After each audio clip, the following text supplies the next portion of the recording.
Well, good morning and welcome back to the Money Advantage podcast.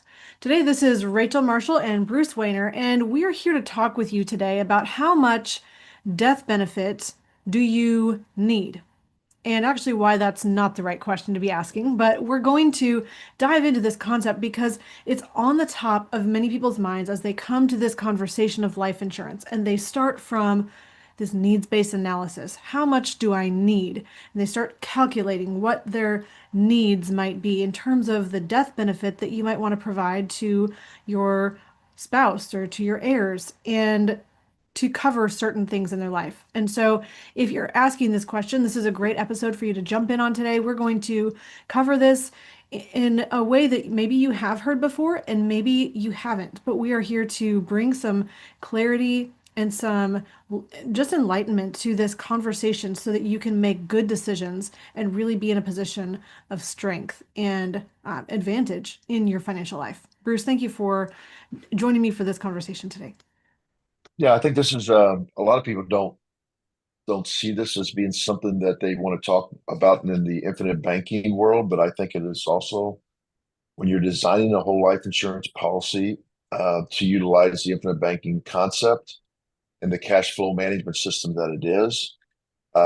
This is a hybrid of what you should consider because it's what's interesting is I've often said that people have tried to make this statement when they're building, designing policies for the infinite banking concept, they say, well, we have to get as much cash value early because Nelson even said that your need for financing was much more important than your need for death benefit. And I always remind people he did not say that you didn't need death benefit. He just said it was much more than that. And the other thing I think people need to consider is that the way that a good policy is designed is you actually want an increasing death benefit. And we'll dive into that a little bit more. But I think first we'll just talk about why people think they have to determine how much life insurance they need and not how much life insurance they want. Bruce, I would even consider this one of the great myths in the world of life insurance because most people approach the life insurance conversation, whether you're especially outside of the infinite banking space, they approach the life insurance conversation from a needs basis. And usually the conversation is something like this. Well, how much is your mortgage? And if you died, you'd want enough for your spouse to pay off the mortgage. Okay, how much does it cost for your kids to go to college?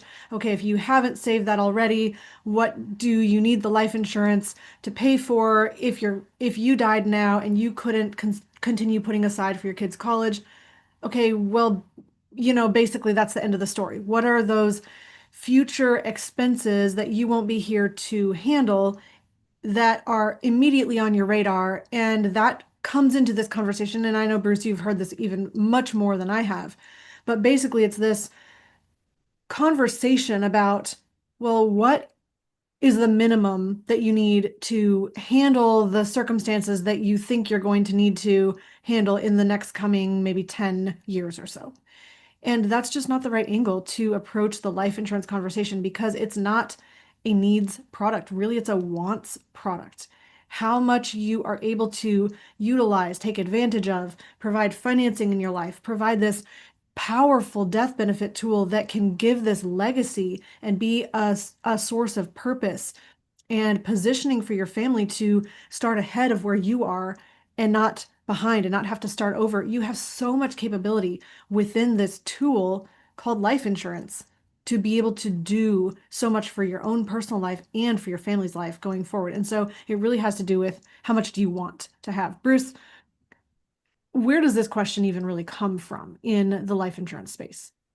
Well, part of it is a fiduciary or regulatory insurance agents are fiduciaries, but they actually have to abide by what are called best interest contracts, and it's actually to do what the regulators really want you to do, and that is to take care of your clients. So now that's a great situation, but I don't think they're looking at it from a want category. They're looking at it from a bare minimum category because everything in our life, we tend to say, how much is the most I can get for the least amount of cost, and that's because they're looking at it from a mono vision with the death benefit. So, Rachel, you hit on a couple of them, but I actually wrote down a bunch of them from my old days of needs analysis in the Let's 80s. hear it. Mortgage, debts on your credit cards, personal debts, cars, college, and you forgot the real important one, Rachel, burial expenses. We always Mm. had to put burial expenses in there. So let's just talk about, like maybe a typical American family, $600,000 mortgage, $25,000 of debts on credit cards, $120,000 because they have two, three, four cars with kids, $200,000.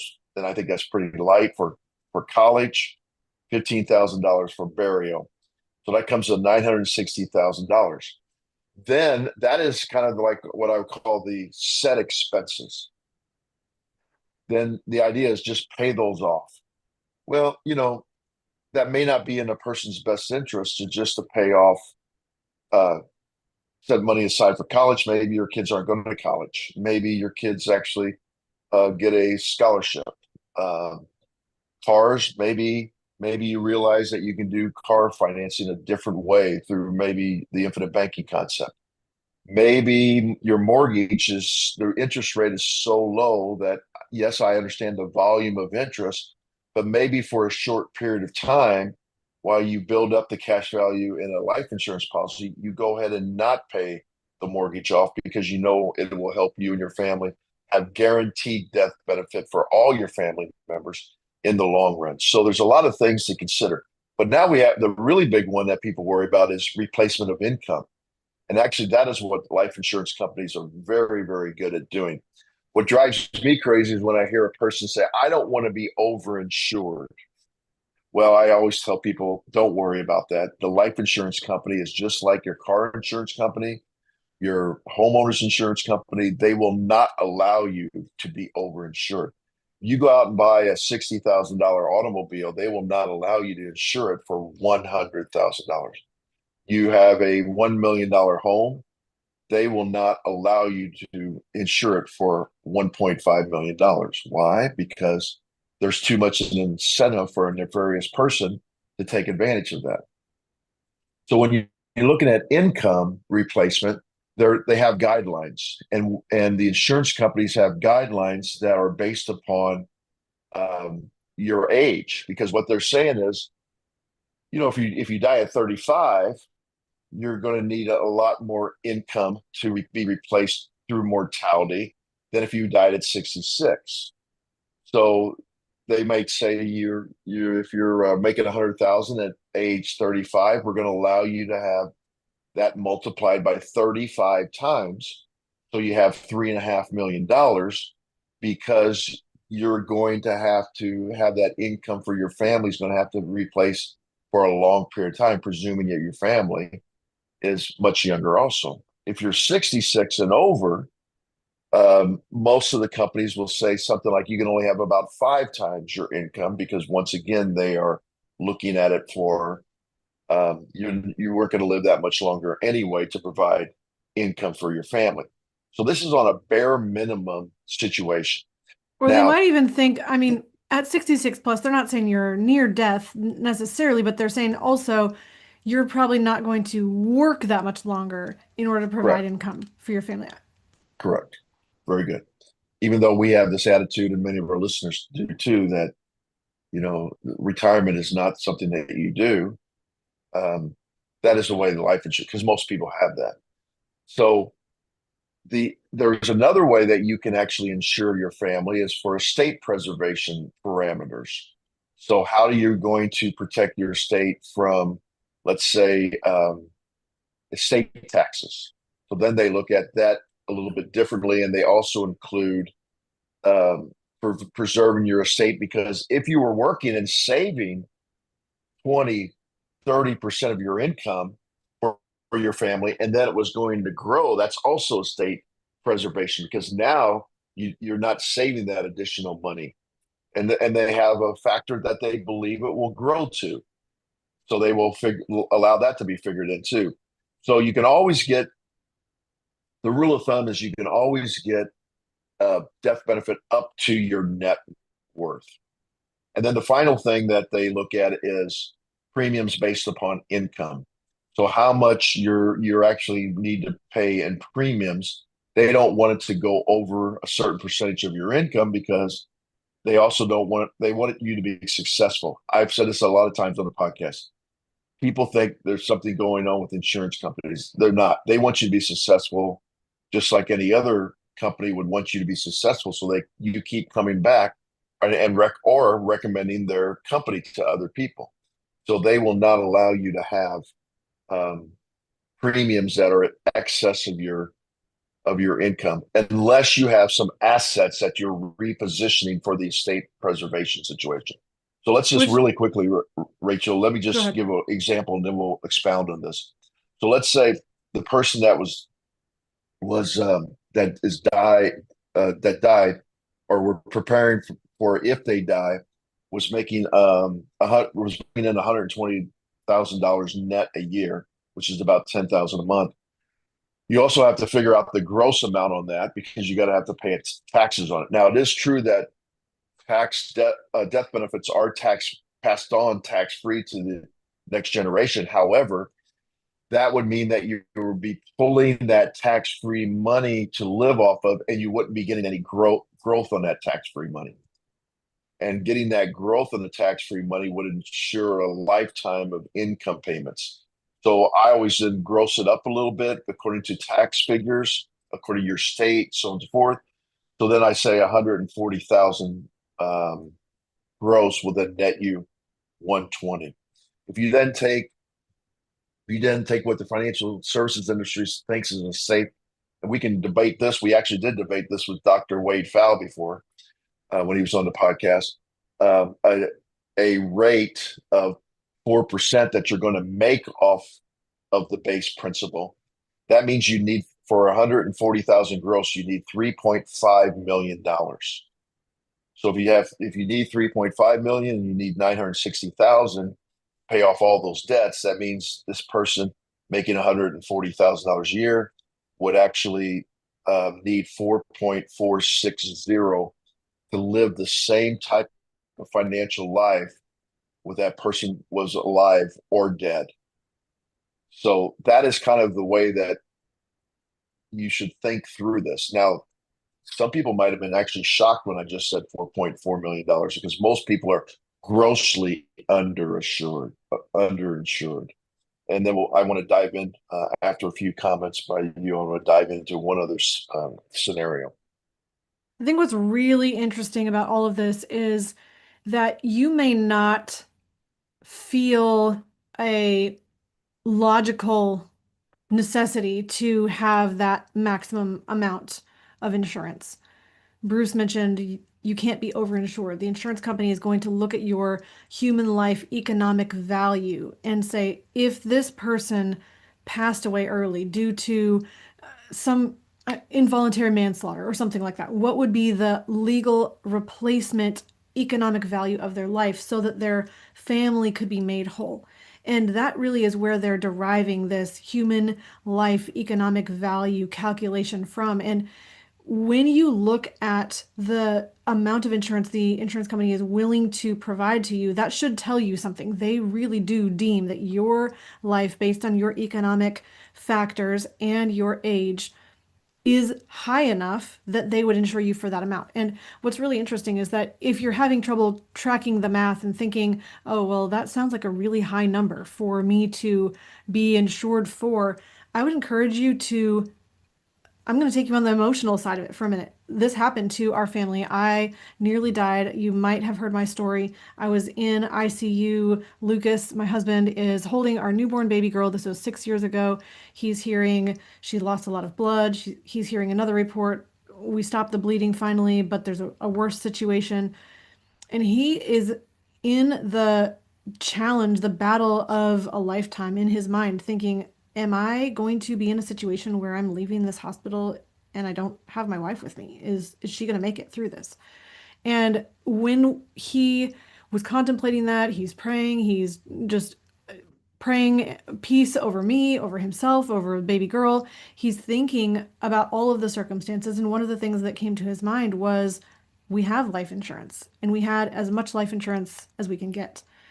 And that allowed him the ability to say, okay, nothing could lessen the emotional brunt of losing someone, but there would at least not be the emotional pain at the same time because there would be as much life insurance as possible to be able to handle life and be able to be in a position where I don't have to consider what am I going to do tomorrow? What am I going to do the next day? But instead have he would have had the ability to not have to think about money for a while and be able to make slow, calculated, wise decisions instead of frantic decisions that were emotionally flailing on the basis of not having an income.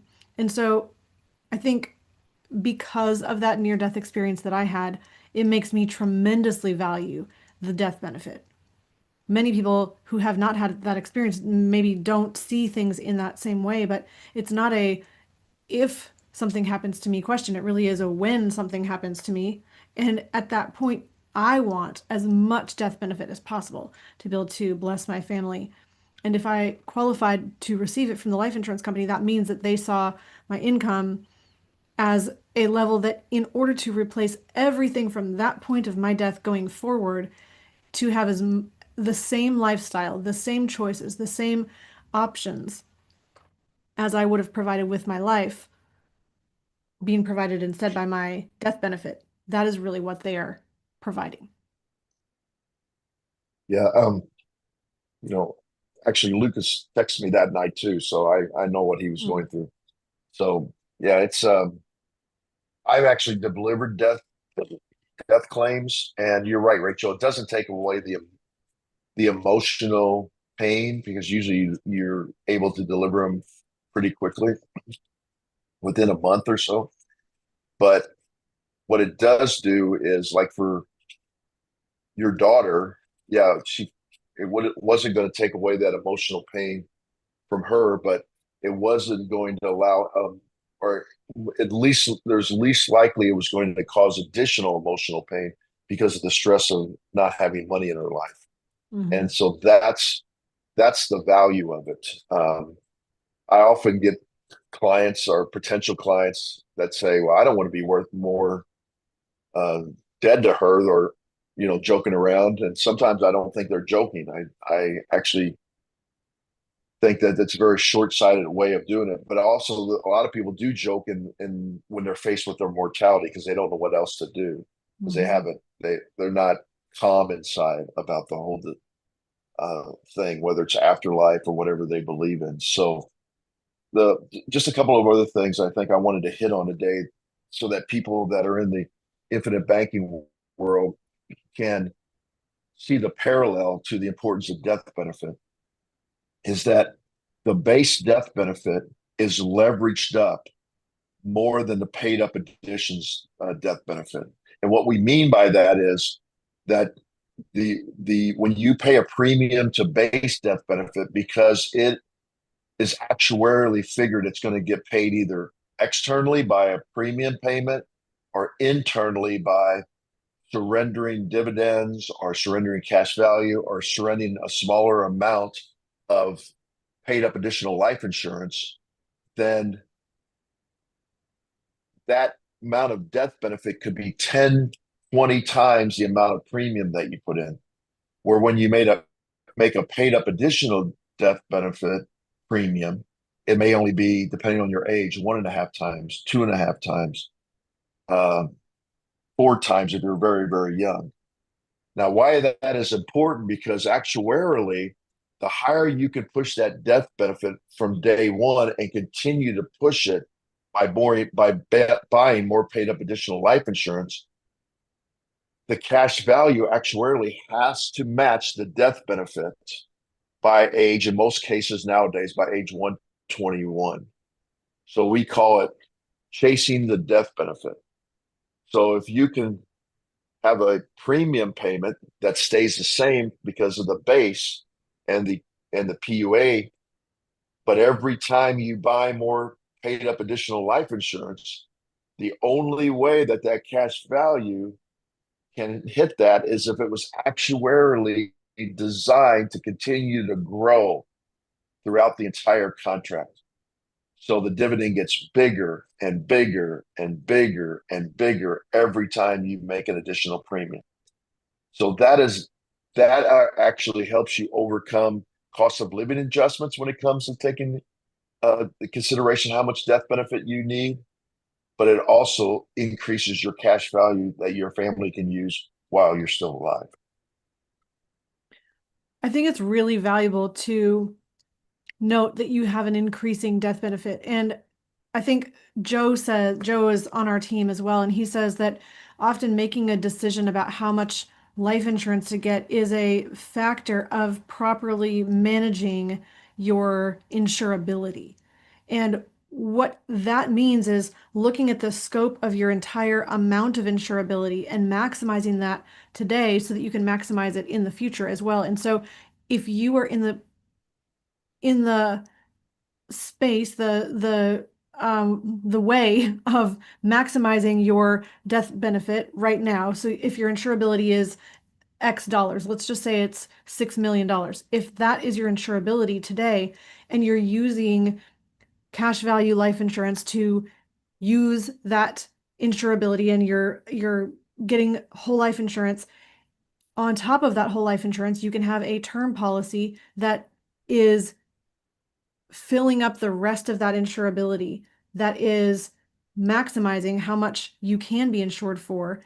And then that can be converted over into whole life insurance as your income rises, as your ability to pay additional premium rises. What that does is it allows you to manage your insurability today, which over time you have less and less insurability because of your age, and you're continuing on that time frame, that timeline from now until the point where the insurance company says you're no longer going to be working, likely because the typical American way is to retire around that age 65 mark. And so as your insurability is diminishing, you want to maximize your insurability today, but doing it properly as well. It's really important to make sure you don't design a policy that's so top heavy with the need for a term rider on your whole life insurance policy so that you can't have a separate standalone term life insurance policy, because the term policy that stands alone by itself is convertible over into additional whole life policies, whereas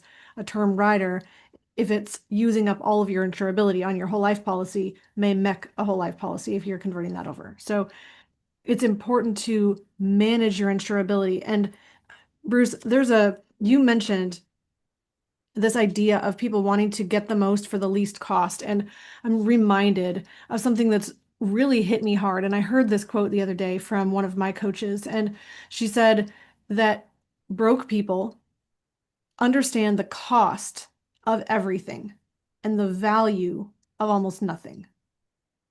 Mhm. Wealthy people understand the value of everything and the cost of almost nothing. So what the differentiator is looking at the value, the worth that it is in your life, the things that you'll be able to attain or receive as a result of something, and understanding the value of something. It's not just about pinching pennies and saying, what's the cost of this? And that's too high of a cost. It's too low of a cost. It's just about the cost. If you're just looking at the cost of the life insurance or the cost of any decision that you're making without looking at what it can provide for you in terms of peace of mind, in terms of a leveraged up death benefit, in terms of a legacy, in terms of financial stability and certainty for the next generation, even in your family. If you're looking at the value of something, you're going to make much better decisions than just looking at the cost. Yeah, luckily, we didn't have to figure out the value of whether you died or not. So I'm very happy about that. I'm so thankful. But the other thing is my traumatic experience in my life was in 2014 when I lost my entire home to a house fire, and because I valued insurance in general, I had it insured up to the value that I could get from the insurance company. And then I had all the bells and whistles maximized too, which included ancillary things like $110,000 was the maximum they would give me for exterior shelter that I had to have when I could not go back to my home and while I was trying to figure my life out. For other things outside of the home, exterior buildings, for the changes in the building codes over the years, if that was going to hinder us in any way, which it did. And I was Mm, able to overcome that, have additional cash for that because the building codes had changed and setbacks and it caused increased building costs. And that was a really big value to me and my wife. I'm going to finish the show up talking about value because first of all, Connie has been commenting before I finish up my last thought. Connie's been talking about her first meeting with a financial advisor 10 years ago. The That was her only concern, that we were grossly underinsured, but apparently they did not explain wants values or needs values at the time. And they said that they used a very low end estimate, and um, she didn't feel like using that low end estimate was what they wanted. And then she says, super smart to use convertible term to capture that insurability.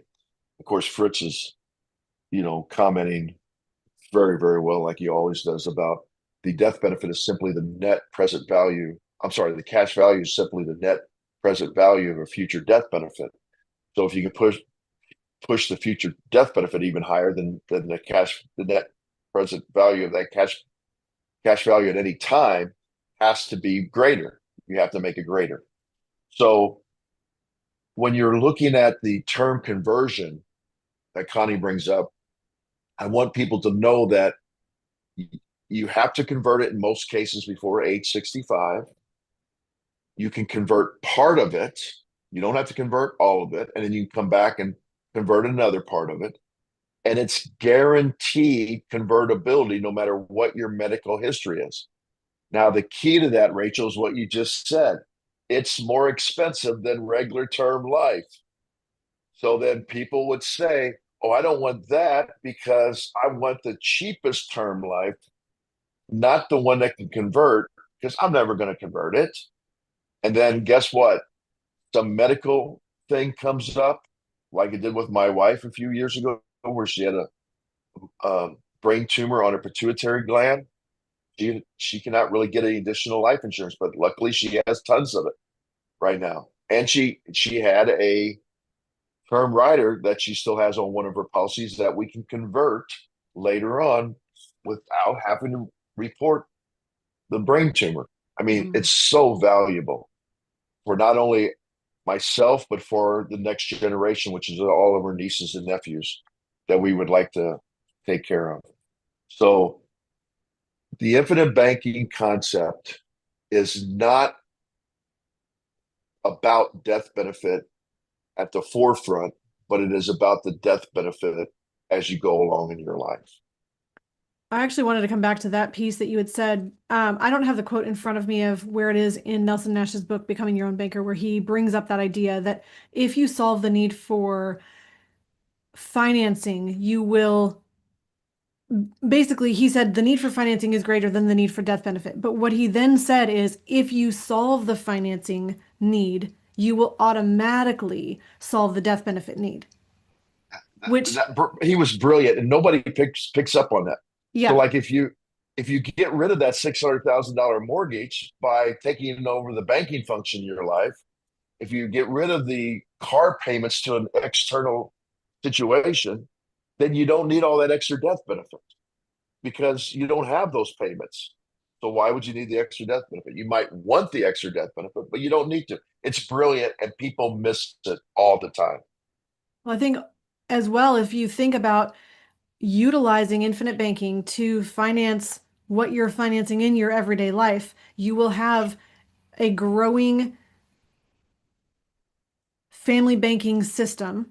You will have a growing system of capital that has more and more premium going in so that you can handle more and more financing needs in your life, which the result of that will be a higher death benefit.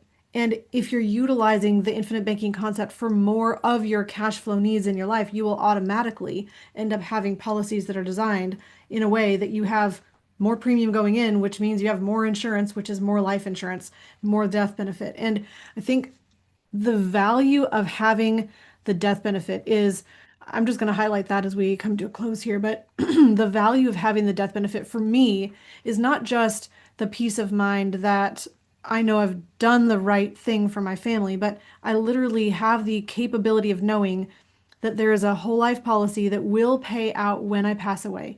Not just a term policy that's going to expire at some point, but whole life policies that will pay out whenever I pass away, which I hope that for myself and everyone I talk to is age of 120, which we know that that's a little bit beyond the capability of modern medicine and life expectancies right now. But if if that were to be the case, it still would pay out. If I lived to be 130 years old, it would have paid out because it would have endowed at that point. So it is this peace of mind of knowing that we have established a system in our life that's going to handle financing needs, but it also handles the death benefit that will absolutely enrich the lives of my family and loved ones.